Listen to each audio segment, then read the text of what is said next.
Hello future doctors, कैसे हैं आप सब लोग। आई होप आप सब बढ़िया होंगे। दिस साइड मोहित बसीनी है। बहुत बहुत स्वागत है आपका हमारे यूट्यूब चैनल के ऊपर। और आज की वीडियो के अंदर हम बात करने वाले आयुष काउंसलिंग के बारे में। आज की वीडियो के अंदर हम आपको डिटेल में बताएंगे कि जो आयुष काउंसलिंग है वो कितने टाइप्स की होती है और आपको कौन सी काउंसलिंग करनी चाहिए। स्टेट वाली आयुष काउंसलिंग करनी चाहिए, सेंट्रल वाली करनी चाहिए, दोनों के अंदर मेजर डिफरेंस क्या होता है, क्या फीस स्ट्रक्चर रहने वाला है, किसके अंदर आपको सीट मिलने के ज्यादा चांसेस होते हैं, कौन सी बेस्ट रहती है, किसके क्या पॉजिटिव पॉइंट्स है, किसके क्या नेगेटिव पॉइंट्स है। तो आज की वीडियो बहुत ज्यादा इंपॉर्टेंट होने वाली है। कुछ बच्चों के मुझे कमेंट्स भी आ रहे थे कि सर जो सेंट्रल काउंसलिंग है या स्टेट काउंसलिंग है दोनों में डिफरेंस क्या होता है, हमें कौन सी करनी चाहिए। अगर हम ये वाली करते तो इसमें पार्टिसिपेट कर सकते हैं, अगर ये सेंट्रल वाली करते तो क्या स्टेट के अंदर पार्टिसिपेट कर सकते हैं। तो ये सारी की सारी चीजों के बारे में कंफ्यूजन जो आज इस वीडियो के अंदर हम आपके साथ क्लियर करेंगे। तो सबसे पहले हम बात कर लेते हैं आयुष काउंसलिंग के बारे में। जैसे कि आपको पता है हमारे पास जो आयुष काउंसलिंग होती है वो हमारे पास दो टाइप की होती है। एक हमारे पास होती है सेंट्रल आयुष काउंसलिंग, ठीक है, दूसरी हमारे पास होती है स्टेट आयुष काउंसलिंग, ठीक है। जैसे हमारे पास एमसीसी दो टाइप्स की होती है, एक एमसीसी हमारे पास होती है सेंट्रल टाइप की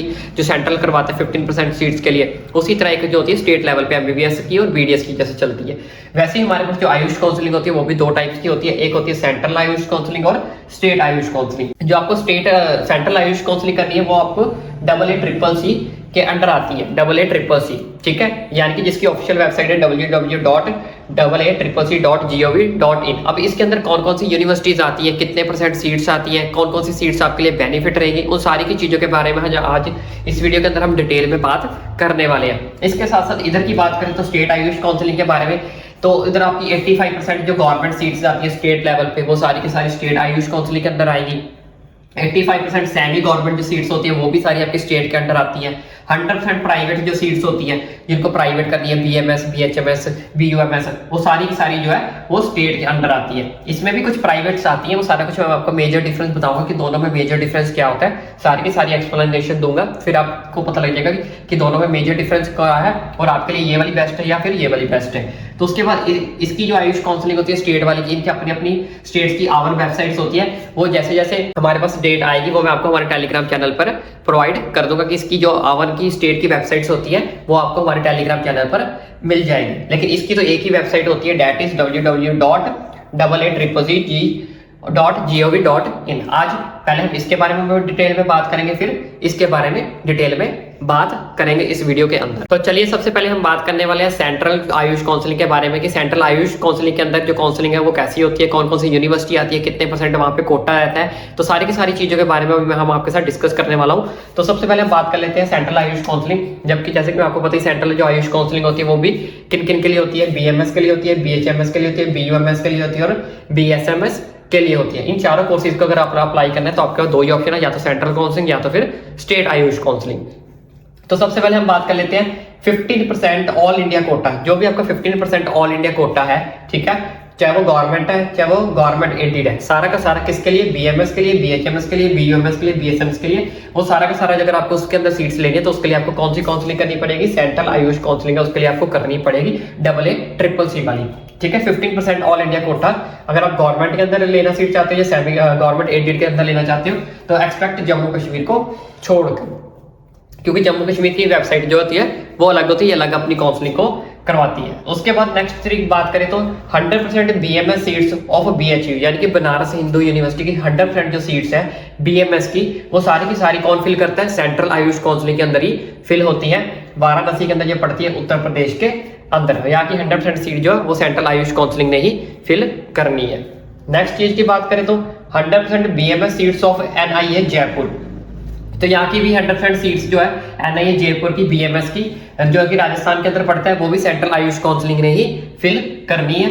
एक्सपेक्ट नॉमिनेटेड सीट्स, ठीक है। तो यहाँ की 100% सीट जो बीएमएस की अगर आपको उसके अंदर सीट लेना चाहते हो, किसके अंदर, एनआई जयपुर के अंदर आपको सीट्स लेना चाहते हो तो वहाँ की 100% जो सीट्स है वो सेंट्रल आयुष काउंसलिंग ही फिल करेगा, तो आप सेंट्रल आयुष काउंसलिंग कर सकते हो, ठीक है। स्टेट काउंसलिंग के अंदर आपको ये चीजें देखने को नहीं मिलेगी, तो इस चीज का आपको ध्यान रखना। नेक्स्ट बात करें तो 100% बीएमएस सीट्स ऑफ ITRA जो कि जामनगर गुजरात के अंदर पड़ती है, यहाँ की भी 100% सीट जो है वो बीएमएस के रिलेटेड, ठीक है। अगर आपको बीएमएस कोर्स करना है किसके अंदर, ITRA के अंदर जामनगर जो कि गुजरात के अंदर पड़ता है, वहां की भी 100% जो सीट्स है वो सेंट्रल आयुष काउंसलिंग ही फिल करेगा, ठीक है। अब नेक्स्ट चीज की बात करें तो 100% बीएचएमएस सीट्स ऑफ एनआईएच जो कि कोलकाता वेस्ट बंगाल के अंदर पड़ती है। अब इस चीज का ध्यान रखना है ये बीएचएमएस है, नॉट बीएमएस, ठीक है। 100% BHMS की जो सीट्स है NIH कोलकाता के अंदर, वो सारी की सारी कौन फिल करेगा? सेंट्रल आयुष काउंसिलिंग फिल करेगा। ये सब कुछ आपको स्टेट काउंसिलिंग के अंदर देखने को नहीं मिलेगा, क्योंकि बहुत सारे बच्चों को डाउट रह जाता है कि मुझे जो है वो, जैसे मान लो for example BHU Banaras Hindu University के अंदर एडमिशन लेनी है, तो वो बच्चे स्टेट काउंसलिंग का वेट करते रहते हैं, स्टेट आयुष काउंसलिंग कब ओपन होगी, कब मैं बनारस हिंदू यूनिवर्सिटी को चूज करूंगा। तो इस चीज का ध्यान रखना, स्टेट काउंसलिंग के अंदर बनारस हिंदू यूनिवर्सिटी नहीं आती, क्योंकि इसकी 100% जो सीट्स है वो सेंट्रल आयुष काउंसलिंग नहीं फिल करते नहीं है, ये आपको स्टेट काउंसलिंग के अंदर ऑप्शन नहीं मिलेगा। तो इस चीज का आपको ध्यान रखना है, ये सारी चीजें सेंट्रल काउंसलिंग के अंदर ही आपको देखने को मिलेंगी। उसके बाद बात करें तो जैसे ये मैंने आपको बता दी, कोलकाता वेस्ट बंगाल के अंदर NIH 100% किसकी सीट्स? BHMS की। अब नेक्स्ट बात करें 100% UG, जितनी भी BMS, BUMS, BHMS, BSM सारी की सारी जो सीट्स है all deemed university, 100% all deemed, जितनी भी डीम्ड अपनी यूनिवर्सिटीज है वो सारी की सारी जो है वो सेंट्रल आयुष काउंसलिंग ही फिल करेगा। जैसे इसके ऊपर मैं डिटेल में वीडियो बना चुका हूँ, राउंड 1 होता है, राउंड 2 होता है, राउंड 3 होता है, उसके बाद हमारा स्ट्रे वैकेंसी राउंड होता है। तो ये सारी की सारी जो सीट्स है उसके ऊपर बेस्ड है, ठीक है। अब फर्क क्या होता है डीम, कुछ बच्चों को ये भी डाउट रहता है कि सर प्राइवेट और डीम्ड यूनिवर्सिटी के अंदर क्या डिफरेंस होता है। देखो प्राइवेट और डीम्ड यूनिवर्सिटी के अंदर क्या डिफरेंस होता है, यानी कि इनके खुद अपने नियम होते हैं, यानी कि इनके खुद रूल्स एंड रेगुलेशंस होते हैं, ये किसी के अंडर नहीं होते। तो बहुत सारे बच्चों को ये डाउट रहता है कि सर प्राइवेट और डीम्ड यूनिवर्सिटी में डिफरेंस क्या होता है। देखो प्राइवेट और डीम्ड यूनिवर्सिटी में क्या डिफरेंस होता है, जो डीम्ड यूनिवर्सिटीज होती है वो किसी के अंडर नहीं आती। डीम्ड यूनिवर्सिटी के जो रूल्स एंड रेगुलेशन, जो स्टैंडर्ड होता है वो इनका खुद का ही होता है, ये किसी के अंडर नहीं आती, ये अपना रूल्स एंड रेगुलेशन को बना के रखती है, अपना स्टैंडर्ड को मेंटेन करके रखते हैं, ठीक है। मतलब ये किसी के अंडर नहीं आते, आप कह सकते हो, ठीक है। उसके बाद बात करें तो 50% BUMS seats of AMU, Aligarh Muslim university की 50% जो सीट्स है BUMS की, ठीक है, अलीगढ़ के अंदर जो कि उत्तर प्रदेश के अंदर पड़ती है, वो भी जो है वो सेंट्रल आयुष काउंसिलिंग के थ्रू ही जो है वो फिल की जाएगी। उसके बाद नेक्स्ट प्रोसीजर की बात करें तो 50% BMS एंड BHMS दोनों की, 50% किसकी? BMS की भी और BHMS की सीट्स भी NEIA and H Shillong Meghalaya, यहाँ की 50% जो सीट्स है वो भी सेंट्रल आयुष काउंसलिंग की जो है वो फिल करेगा। तो इन यूनिवर्सिटीज के अंदर आप एडमिशन लेना चाहते हो, जैसे BHU, NIA, ITRA, तो यहाँ पे आप देख सकते हो इनकी 100% जो सीट्स है वो सेंट्रल आयुष काउंसलिंग ही फिल करेगा। तो उसके लिए आपको जो है सेंट्रल आयुष काउंसलिंग जो है वो करनी पड़ेगी। बाकी रेस्ट 50% जो सीट्स है गवर्नमेंट से गवर्नमेंट एडेड है सारी स्टेट की, ठीक है, सिर्फ जम्मू कश्मीर को छोड़ के बाकी सारी स्टेट्स की 50% जो सीट्स है वो सेंट्रल आयुष काउंसलिंग है वो फिल करेगा। बाकी की जो रेस्ट रहती है वो स्टेट में चली जाती है। अभी मैं आपको स्टेट का प्रोसीजर भी जो है वो बता देता हूँ। तो अब स्टेट आयुष काउंसलिंग की बात करें तो यहाँ पे स्टेट आयुष काउंसलिंग जो है वो भी अगेन किसके लिए? BMS, BHMS, BUMS, BSM के लिए। तो वहाँ की जो सीट्स है वो कौन फिल करेगा, कैसे फिल करेगा? वहाँ की 85% सीट जो है वो गवर्नमेंट अपनी स्टेट खुद फिल करेगी। जैसे मान लो कोई यूपी की स्टेट है, तो यूपी की स्टेट के अंदर जितने भी कॉलेजेस आते हैं, ठीक है, गवर्नमेंट वहाँ के 15% जो है वो सेंट्रल आयुष काउंसलिंग फिल करेगा, जैसे कि मैं आपको ऑलरेडी बता चुका हूँ। बाकी की बचती हुई रेस्ट 85 जो है गवर्नमेंट के अंदर वो स्टेट जो है वो खुद फिल करेगी, जिसके लिए आपको स्टेट की आयुष काउंसलिंग करनी पड़ेगी। इसकी स्टेट की डिफरेंट वेबसाइट होती है जो मैं आपको ऑलरेडी बता चुका हूँ। वो आपको हमारे पास अपडेटेड जैसे ही वेबसाइट होती है तो हमारे चैनल पर वो आपको टेलीग्राम चैनल पर मिल जाएगी। टेलीग्राम को ज्वाइन कर ले, लिंक उसका आपको नीचे डिस्क्रिप्शन बॉक्स में मिल जाएगा।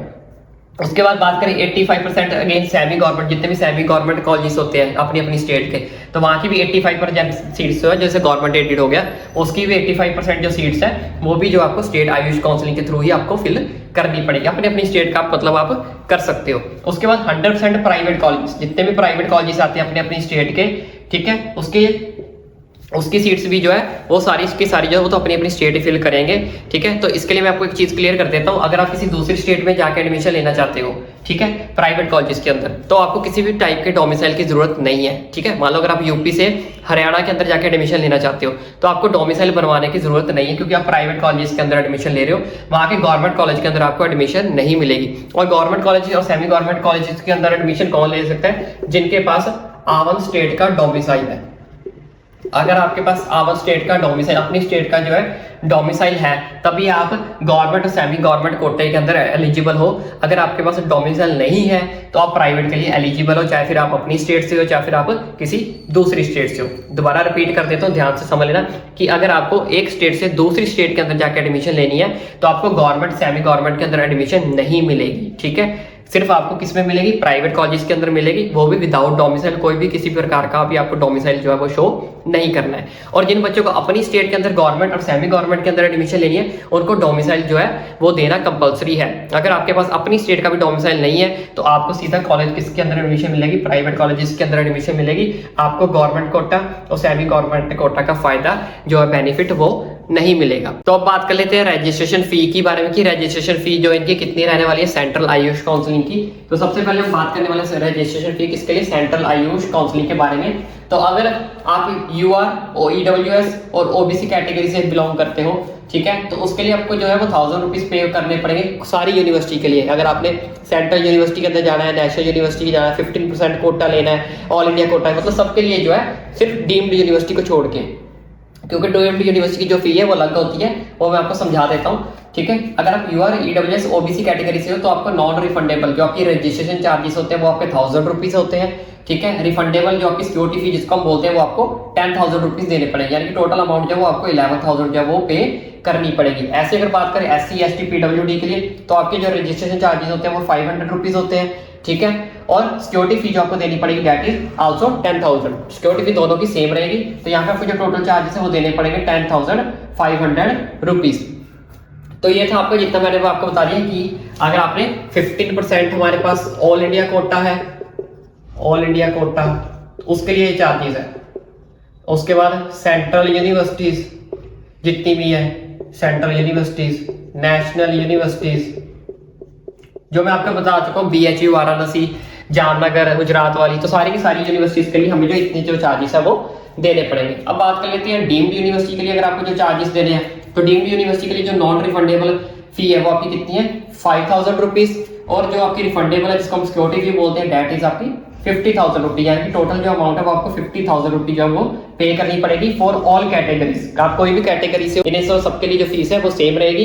तो आप किसी भी कैटेगरी से चाहे बिलोंग करते हो, सब कैटेगरी के लिए इन्होंने जो फी है वो सेम रखी हुई है। इसके साथ साथ आपको एक और चीज क्लियर कर देता हूँ, ये जो डाटा है ये पिछले साल का है, मे भी इस बार जो है फीस के अंदर चेंजेस भी आ जाए, तो वैसे कम चांसेस है कि फी के अंदर जो चेंजेस है, ऑलमोस्ट 90% चांसेस है कि जो आपकी फी है वो सेम रहेगी। तो इन केस अगर कोई चेंजेस भी आते हैं वो डेफिनेटली आपको हमारे चैनल पर अपडेट मिलती रहेगी, इसलिए चैनल को सब्सक्राइब करना ना भूलें। और दूसरी चीज एक और क्लियर कर देता हूँ कि अब कुछ बच्चे सोच रहे होंगे कि सर स्टेट की फीस भी बता दीजिए, तो स्टेट जितनी भी स्टेट्स है सबकी अपनी अपनी फी होती है। तो जैसे जैसे नया अपडेट आता है, जैसे जैसे नया शेड्यूल आता है किसी भी स्टेट का, वो आपको हम अपने चैनल पर शेयर करते रहेंगे, ठीक है। टेलीग्राम पे भी शेयर कर देंगे, अपने चैनल पे भी शेयर कर देंगे, इसलिए चैनल को सब्सक्राइब करना ना भूलें, क्योंकि हर स्टेट्स की अपनी अपनी डिफरेंट फी होती है, किसी की भी जो है सिमिलर नहीं होती है। तो इस चीज को आपने क्लियर रखना है। दूसरी चीज एक और क्लियर कर देता हूँ, ये जो हमारी फीस होती है रिफंडेबल, जिसको हम बोलते हैं सिक्योरिटी फी, ये आपकी जो है सम केसेस में वापस होती है, सम केसेस में वापस नहीं होती। वो जैसे कि नया ब्रोशर आएगा, नए ब्रोशर के अंदर क्या क्या नई नई गाइडलाइंस आई हैं, उन गाइडलाइंस के अंदर रहकर ही आपको जो अपनी काउंसलिंग रजिस्ट्रेशन करनी होती है।